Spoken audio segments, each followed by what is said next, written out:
सजा दिलाने की मांग और अन्य मांगों को लेकर लगातार प्रदर्शन का दौर जारी है। चलिए आगे बढ़ेंगे। केंद्रीय गृह मंत्री अमित शाह कल भरतपुर पहुंचेंगे। शाह के दौरे को लेकर के तैयारियां जोरों से चल रही हैं और शाह यहां पर कार्यकर्ताओं को संबोधित करेंगे। प्रदेश अध्यक्ष सीपी जोशी आज भरतपुर पहुंचेंगे और दौरे को लेकर के बीजेपी नेताओं के पहुंचने का सिलसिला भी लगातार यहां पर जारी है। तो अमित शाह के दौरे को लेकर के तैयारियां जोर शोर से चल रही हैं। अमित शाह का दौरा और इसे लेकर भारतीय जनता पार्टी के पदाधिकारी कार्यकर्ता लगातार लगे हुए हैं। तैयारियों को अंतिम रूप देने के लिए यहां पर बड़ी तादाद में कार्यकर्ताओं का जमावड़ा भी देखा जा सकता है। निजी होटल में सबसे पहले अमित शाह यहां पर पहुंचेंगे, कार्यकर्ताओं से भी मुखातिब होंगे। उनके भरतपुर के दौरे को लेकर के एक बड़ी सभा का यहां पर आयोजन किया जाना है। इसके तहत लगातार भारतीय जनता पार्टी तैयारियों को अंतिम रूप देने में जुटी है। तो केंद्रीय गृह मंत्री अमित शाह कल भरतपुर पहुंचेंगे। शाह के दौरे को लेकर उपनेता प्रतिपक्ष सतीश पूनिया ने कहा है कि पूर्वी राजस्थान में बीजेपी मजबूत होगी। 2 संभागों के बूथ सम्मेलन पार्टी पहले ही कर चुकी है। पूर्वी राजस्थान में बीजेपी को 2018 के विधानसभा चुनाव में करारी हार का सामना करना पड़ा था। पूनिया ने दावा किया कि अमित शाह के दौरे से बीजेपी की जीत की राह आसान होगी और बीजेपी इस पर आगे बढ़ेगी। राजस्थान में इससे पहले 2 सम्मेलन हम लोग कर चुके थे और उसी श्रृंखला में, क्योंकि जोधपुर में अमित शाह जी खुद आए थे और बीकानेर के संभाग के सम्मेलन में माननीय राष्ट्रीय अध्यक्ष जेपी नड्डा जी आए थे। ये तीसरा संभाग होगा भरतपुर, जहां पर पार्टी के बूथों के सब प्रमुख कार्यकर्ता उसमें शामिल होंगे और मुझे लगता है कि जो पार्टी के मिशन 2023 की मुहिम है उसको और ज़्यादा ताकत मिलेगी। हाँ, ये सही है। पूर्वी राजस्थान में 19 में से मात्र 1 सीट थी और वो भी पार्टी से विलग हुई है, लेकिन अब जो माहौल है, पिछले दिनों हम सब लोगों ने जिस तरीके से वहाँ सक्रियता बढ़ाई थी और पार्टी के ढांचे को वहाँ तैयार किया है, तो मुझे पूरी उम्मीद है कि हम लोग वहाँ पर अच्छा प्रदर्शन इस बार करेंगे। तो वहीं संविधान निर्माता बाबा साहेब डॉक्टर भीमराव अंबेडकर की जयंती पर मुख्यमंत्री अशोक गहलोत ने उन्हें नमन किया और उन्होंने अंबेडकर सर्किल पहुंचकर बाबा साहेब की प्रतिमा पर पुष्प अर्पित किए। इस मौके पर उन्होंने बीजेपी पर जमकर निशाना साधा। क्या कुछ कहा, आप भी सुनिए। बड़ी हमारी विचारधारा की है बीजेपी के साथ में। तो बीजेपी जो एक फासिस्ट संगठन की तरह है,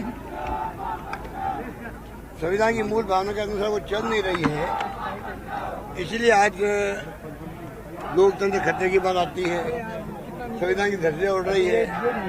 देश एक रहे, अखंड रहे, जिसके लिए इंदिरा गांधी जी ने जान दे दी, राजीव गांधी शहीद हो गए। उस मुल्क में हम सबका संकल्प होना चाहिए। बाबा साहब अम्बेडकर साहब की जो सपना था, जो भावना थी, उनके अनुसार हम सब चले। तो छुआछूत है। अब इस 21st सेंचुरी में भी आज भी छुआछूत की भावना रहती है, तो छुआछूत तो मानवता में कलंक है। एक मानव दूसरे मानव के साथ में छुआछूत रखे, इससे बड़ा कलंक क्या हो सकता है। तो समाज सुधार की बात करने का सकता है। तो वहीं नासिर जुनैद हत्याकांड को लेकर के बड़ा खुलासा हुआ है। पुलिस ने इनामी बदमाश मोनू राणा और गोगी को गिरफ्तार किया है। भरतपुर पुलिस ने प्रेस कॉन्फ्रेंस की और कई अहम खुलासे किए हैं। 15 फरवरी को अपहरण की शिकायत की गई थी। 16 फरवरी को हरियाणा में जले हुए शव मिले थे। अपहरण कर भिवानी में दोनों को जिंदा जलाया गया था। इस पूरे मामले का भंडाफोड़ आखिरकार पुलिस की तरफ से कर दिया गया। पुलिस शिकंजे में अब नासिर और जुनैद के आरोपी आ गए हैं।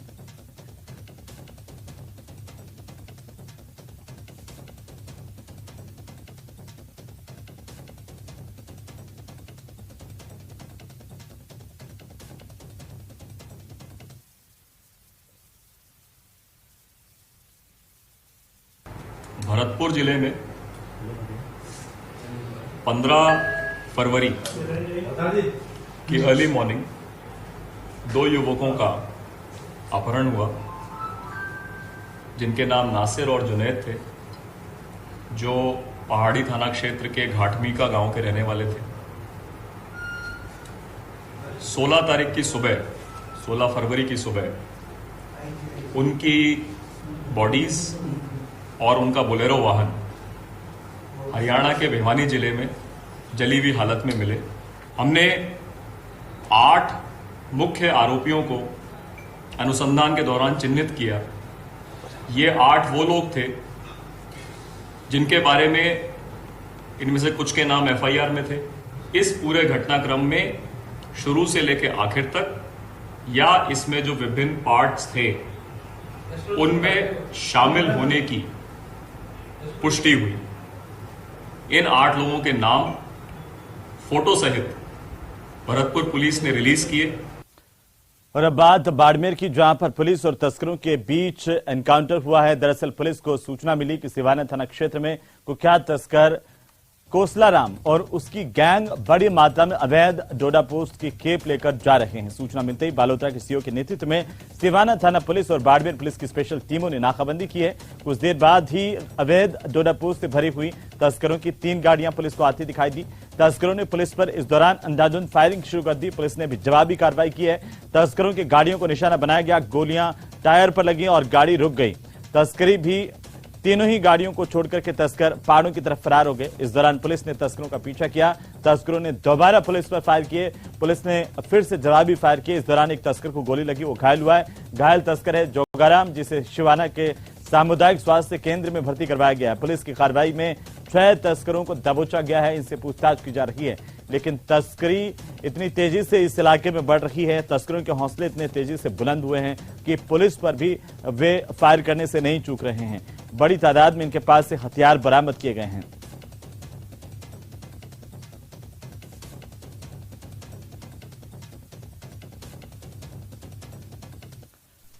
और अब बात कोटा की, जहां पर बीजेपी नेता के शोरूम पर फायरिंग की वारदात को अंजाम देने वाले 2 बदमाशों को आखिरकार पुलिस ने गिरफ्तार किया है।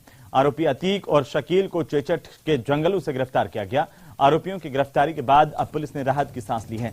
दरअसल आरोपियों की गिरफ्तारी की मांग को लेकर कनवास के मार्केट को बंद किया गया था।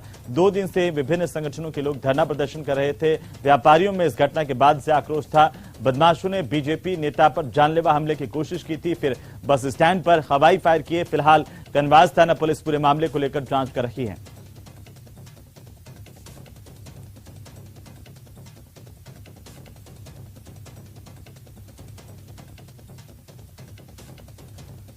उधर कोटा के सांगोद इलाके से एक युवक एक नाबालिग को भगा करके ले गया और कई दिनों तक दुष्कर्म की वारदात को अंजाम दिया। परिजनों ने थाने में गुमशुदगी की रिपोर्ट दर्ज करवाई और 35 दिनों के बाद नाबालिग को ये वापस छोड़ गया आरोपी। पुलिस ने उसे बाल कल्याण समिति के सामने पेश किया, जहां से उसे स्थायी आश्रय दिलाया गया। बाल कल्याण समिति अध्यक्ष कनीज फातिमा ने बताया है कि युवक दुकान पर आया और नाबालिग को बहला फुसला करके पहले जबरदस्ती बाइक पर बिठाया और अपने साथ ले गया। वहीं पुलिस पूरे मामले को लेकर जांच कर रही है। बालिका ने बताया कि 3 मार्च को उनकी दुकान पर अक्सर आने वाला एक युवक रात को आया और उसे मोटरसाइकिल पर उसका अपहरण करके ले गया। पहले वो कनवास की टापरी में ले गया, उसके बाद उसे दरा ले गया और दरा के बाद वे वापस उसको कोटा लेकर आ रहा था। तभी वापस सांगोद चले गए और वहाँ पर अपने घर पहुँचकर बालिका ने बताया कि उसके साथ उसने जबरदस्ती दुष्कर्म किया है। बालिका का 164 के बयान के बाद पुनर्वास किया जाएगा। और अब बात पाली की, जहां पर पुलिस फुल ऑन एक्शन में है और नतीजा शराब तस्करी के ऊपर लगाम लगाने को लेकर लगातार कार्रवाई है।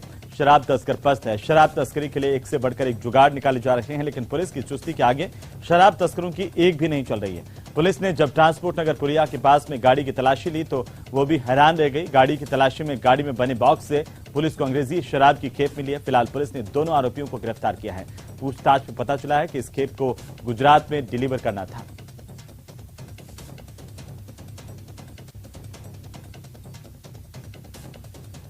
उधर टोंक नगर परिषद फिर से सवालों के घेरे में। पिछले साल की तरह इस बार भी बजट बैठक नहीं हुई। सरकार ने बजट अनुमोदित किया। विपक्ष ने नगर परिषद में भ्रष्टाचार के गंभीर आरोप लगाए हैं।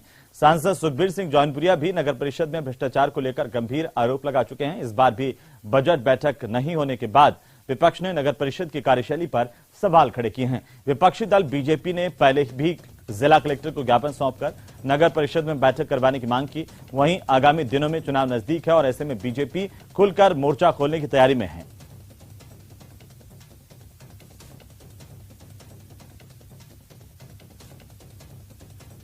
बोर्ड की बैठकें कराई है, ना ये वार्डों में किसी को बजट दे रहे हैं। इन्हें तो केवल अपना विकास करने की सूझ रही है। अपना विकास कैसे करें, अपनों का विकास कैसे करें। सारी जनता त्रस्त है, सारे पार्षद त्रस्त है। उनको एक लाइट के लिए भी उनको तरसना पड़ रहा है और इनको कहा भी है कि अपने मनमाने ढंग से बजट को पास कर रहे हैं। सारे शहर का विकास रुका हुआ है और अपनी मनमर्जी से बजट देकर, अपने पार्षदों को बजट देकर वो भी त्रस्त हो रहे हैं, वो भी उनको नहीं मिल रहा है। उनके पार्षद भी धरना देकर नगर परिषद की कई बार बैठे, आप लोगों ने खुद उन पत्रकारों ने उसको छापा है। आपके नीचे आपके खुद के टोंक विधानसभा क्षेत्र के अंदर में आपके कमिश्नर ट्रैप हो गए 1 लाख रुपए लेते हुए, आप वो जेल में हैं। उसके बाद में पूरा भ्रष्टाचार आपके नगर परिषद में हो रखा है। आपके जो 7.5 करोड़ के टेंडर जो आपके अधिकारी भी हैं, उन टेंडरों को कागजों में करके उनकी सारी पेमेंट उठा के खत्म कर ली। उसके बाद में शहर के अंदर में आज रोडों काम कर रहे हैं। मैं समझता हूँ रोड का काम हमें करते करते जिंदगी होगी, खाली रोड़ी पटक के उसके ऊपर तालकोल डाल देना, मैं समझता हूँ आज भी वो नहीं चल पा रही।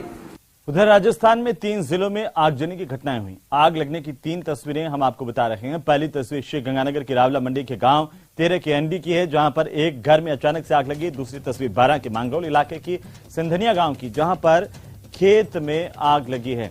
वहीं तीसरी तस्वीर है बस्ती इलाके के रिको इलाके की, जहां पर मास्रोसन एनर्जी कंपनी में आग लगने की खबर है। आग से लाखों का नुकसान हुआ है। वहीं कड़ी मशक्कत के बाद इस आग पर अलग अलग जगहों पर भी काबू पाया गया है। श्री गंगानगर 12 और बस्ती के कोटपुतली की तस्वीर है आपकी टीवी स्क्रीन पर।